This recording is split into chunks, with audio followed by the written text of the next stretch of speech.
Bullies. We've all experienced their terrorizing ways in one form or another.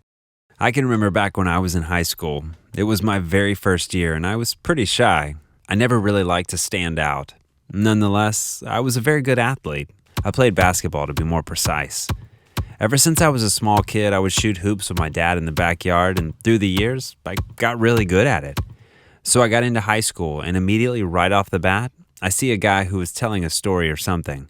He was laughing and waving his arms around like he wanted all the attention. The story was about a boy he bullied. He bragged about putting his head in the toilet. He was so proud of his achievements.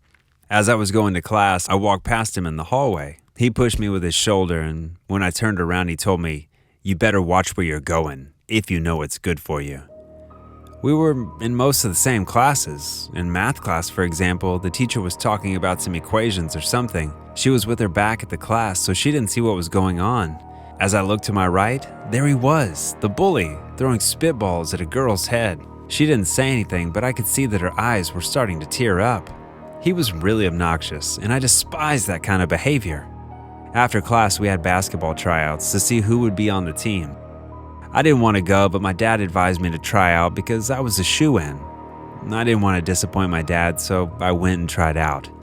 The bully was there, and he was under the impression that he was the best. This all changed when I started to perform the drills that the coach instructed me to do and shoot from the three-point line. I was doing great, and everyone was impressed. The bully started to turn red out of anger. He couldn't stand it anymore. The spotlight wasn't on him for a change.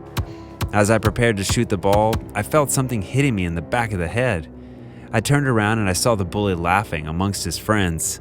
He just threw a basketball at my head, and they all started to make fun of me. I got angry, and even though I was a pretty shy person, I threw the ball that I was holding towards his head. This sparked a conflict, and we almost got in a fight.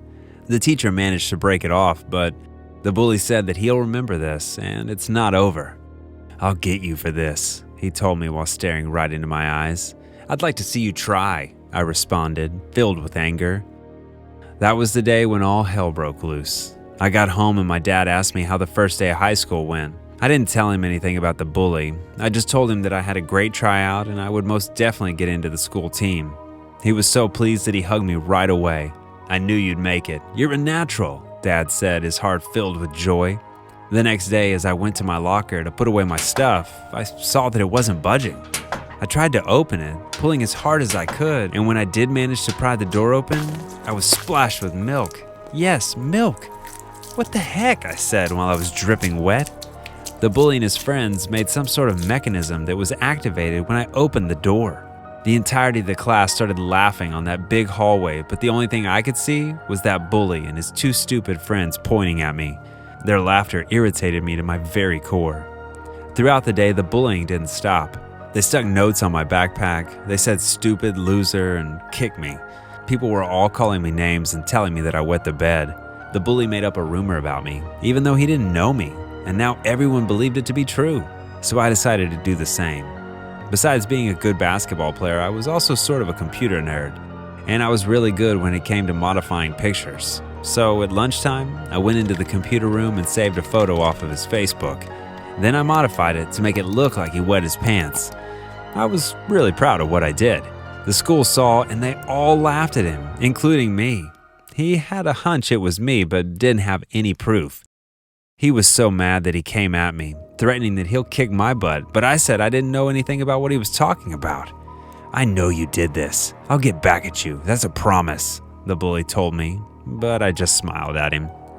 That evening I came home and I was playing some video games when I heard something at the back door.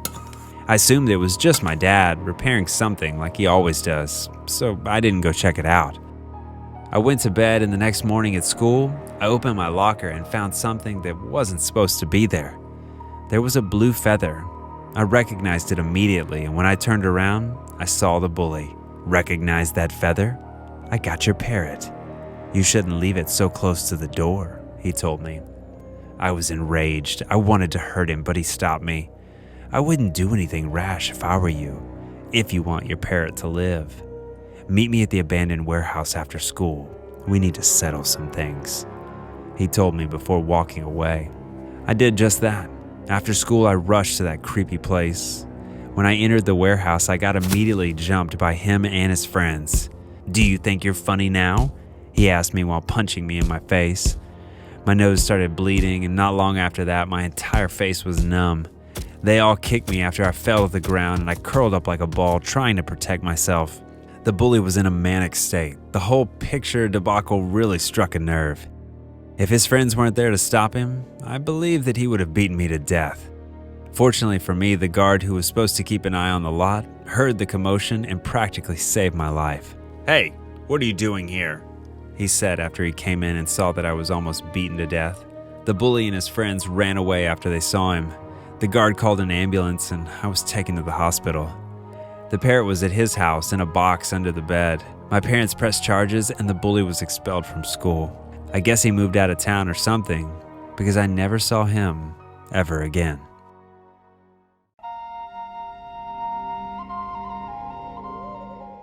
This is a story about what happened to me when I was in high school.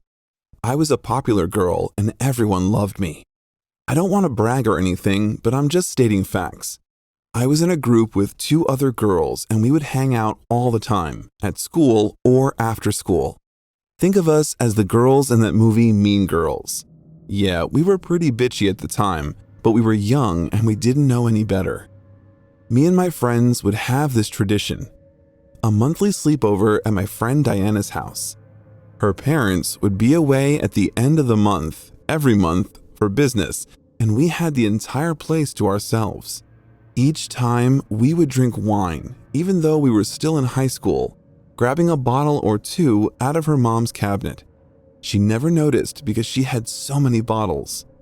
We would gossip, talk about boys, watch movies, typical teenage girl stuff.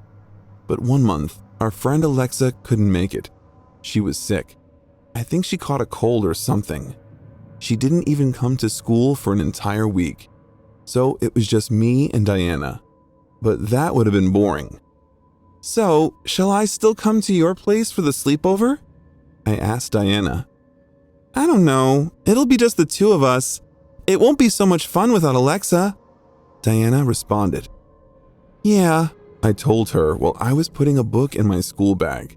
And in that exact moment, we turned around and bumped into one of our peers. She was considered a loser back then. She didn't have any friends, but she would constantly come on over to talk to us. It was clear that she wanted to be part of our group. When we saw her, an idea popped up. We both looked at each other and then looked at Sandra, smiling. "What's up, guys? Crazy biology lesson, huh? Mrs. Franklin is such a bitch," Sandra said. But we didn't actually respond to her question. We were thinking that it would be so fun to bring her to the sleepover to make fun of her. Again, we were in high school. I'm not proud of the mentality I had back then, but I want to tell you what really happened. "Hey Sandra, what are you doing tonight?" I asked her. Nothing. Why?" she responded while her eyes were as big as the moon. It was obvious that she couldn't wait to be asked to hang out with us. So I told her about our sleepover and invited her. Then, out of the blue, she started jumping around saying, "Yes, yes, yes," multiple times. We looked at her with pity, but we knew that we were going to have a lot of fun. So it was settled. We gave her the address and told her to come at 7 p.m. sharp to Diana's house. Fast forward, and there I was, sipping a glass of red wine while Diana was fixing her makeup. It was pretty boring, but as soon as the doorbell rang, we knew the fun was about to start. "Hey, come on in," Diana told her and grabbed her hand, pulling her inside. She poured the poor girl a glass of wine and she refused. Well, she did it first, but not long after, she couldn't handle the peer pressure. We started playing Truth or Dare, and it was innocent at first. We asked questions about boys, who's your crush, and stuff like that. But as time went on, Diana got bored and started to ask Sandra more personal questions. Everyone knew that her dad cheated on her mom multiple times, and Diana asked her about that. Sandra didn't want to respond, being visibly uncomfortable. "Oh, you want to keep things private, huh?" Diana told her. Then Diana got up and pushed Sandra in the corner. I know you want to be in this group, but there's only one way you can do it. I dare you to go to Miss Franklin's house and scare her. Climb up the window and scare her in bed. Mrs. Franklin was always rude to us. Sandra finally accepted, due to the wine, I guess, and we went to the teacher's house. We gave her a mask and we waited outside the window while Sandra got in. We immediately heard someone screaming. I hope Mrs. Franklin learns her lesson and stops being a bitch, Diana told me. But things took an ugly turn. We heard a commotion. It was like the two started fighting. We heard a lamp being knocked down on the floor and breaking. We didn't know what to do. We kind of got scared ourselves. Then something happened that made us run for our lives. The sound of a gunshot was heard. I looked into Diana's eyes and we made a run for it, straight to her house. I never ran so fast in my entire life. We got there in less than 5 minutes. We locked the door and waited without saying one word. We didn't know what to do or what had happened. After about half an hour, we heard the doorbell. Diana slowly went to the door and looked out the window. It was Sandra. She immediately opened the door and the poor girl started crying. Her hands were covered in blood and it was dripping on Diana's welcome mat. What happened to you? Come on in, I told her. Sandra wiped away her tears and started to tell us the story. Mrs. Franklin had a gun under her pillow. When she saw me, she immediately took it out and shot at me, but she missed. I got scared and tried to jump out of the window, but she grabbed my leg, saying that I won't get away. She pulled me back in and we started fighting. In the tussle, I guess I grabbed her gun, but she was still holding it. She pulled the trigger and shot herself in the stomach. I tried to stop the blood with my hands, but I couldn't, so I just ran away, Sandra told us. We promised to keep her secret and not let anyone find out about this. After that incident, we started to see Sandra less and less at school. One day, I saw her talking to herself in the hallway. I put my hand on her shoulder, trying to say hey, but she didn't even acknowledge me. She was just looking at a fixed point at the wall and whispering something. Later, I told Diana about this and we assumed that the whole Franklin incident made her go insane. A few months later, her family, along with her, moved away, and we haven't heard anything from Sandra ever since. We all heard about these bullies. They are just kids that don't know any better, and because they have some internal problems of their own, the only way for them to feel better is to pick on the ones they call weak. I know the theory, but I just want to say that I'm not really for this entire theory. You see, I only met one bully in my entire life, and it wasn't your typical one.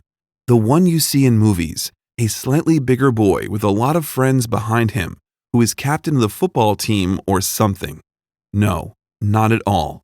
This bully, which left a metaphorical mark on me and also a physical one, took the form of a girl. Let me take you back to the beginning. We were all getting along really well. I had already started to become one of the most popular kids. I was invited to parties and I had a really cool group of friends. But in my classroom, there was this girl. Her name was Matilda. She was really sweet and shy.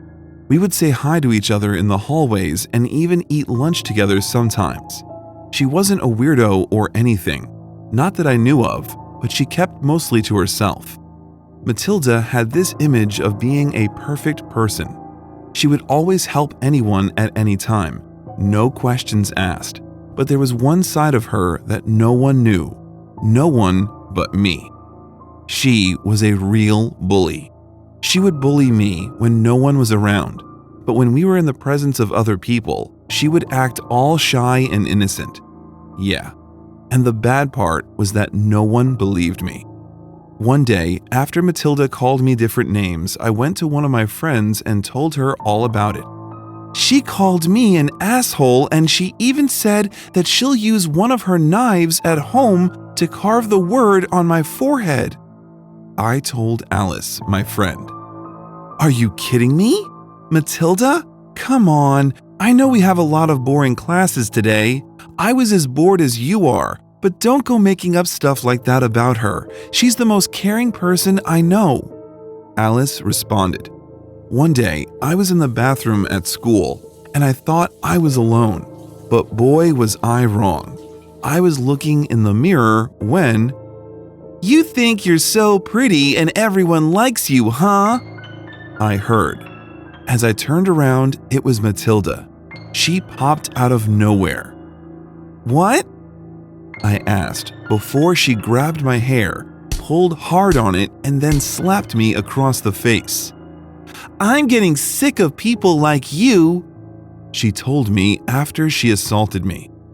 I didn't know how to react. This went on for months, but nobody would believe me. She was really nice to other people, but whenever she would see me alone, she would hurt me, either physically or mentally. One time at lunch, I went to get some food, and there she was behind me. Don't act so high and mighty all the time, she said while I was holding my tray. Out of nowhere, she punched me in the back, being careful so that no one would see her. She hit me so hard that I dropped my tray on the floor. Right at that moment, the lunch lady came and greeted her. Thank you for volunteering at last week's fundraiser, Matilda. We couldn't have done it without you, the lunch lady said while Matilda acted shy and smiled. Everyone saw her as this perfect and helpful girl who always did good deeds, but I knew that she was evil, and she had something against me. She even whispered that she will kill me one day as she walked past me in the hallway, right before she greeted other students with a shy smile. As I was going home one night, she popped right behind me. Listen, I'm sorry I acted this way, she said, and invited me to her house for some popcorn and a movie. Come on, we'll watch Mean Girls or something. It would be fun. I'll make you my special popcorn. It's the least that I can do, she told me. But why did you bully me for so long? I asked her, keeping my distance. I was jealous, I guess. I have never been so popular. I mean, people like me because I help them with stuff, but with you, it's different. They like you even if you don't do anything for them, she told me. I agreed to bury the hatchet and went to her house. Her parents were away that day. I walked in and took a seat on the couch. She said she was going to get the popcorn. Before I knew it, she taped my mouth so that I couldn't scream. Then she tied my hands and I was completely helpless. It's time to carve you with a knife, she said before going to the kitchen to get it. I managed to free my feet and ran towards the door, but she saw me and jumped on my back. I started to fight her, but she was really strong for how frail she looked.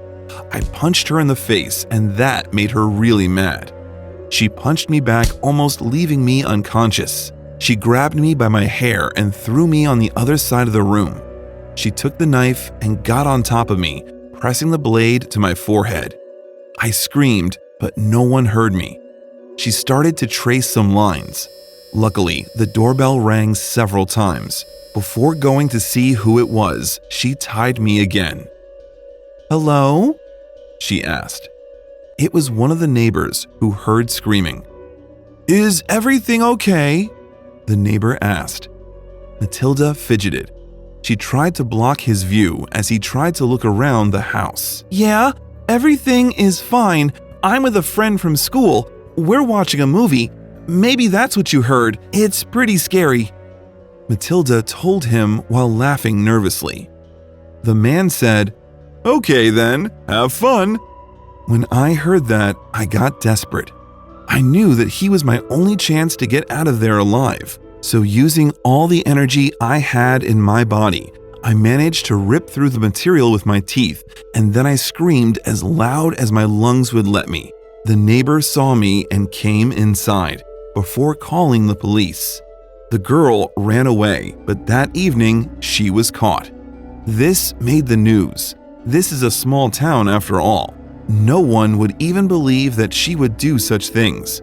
Matilda was sent to juvie, and I never heard from her again. When I got to school, after a couple of days, Alice came to me and gave me a hug. "I guess you can't know a person at all these days," she told me, feeling sorry for not believing me.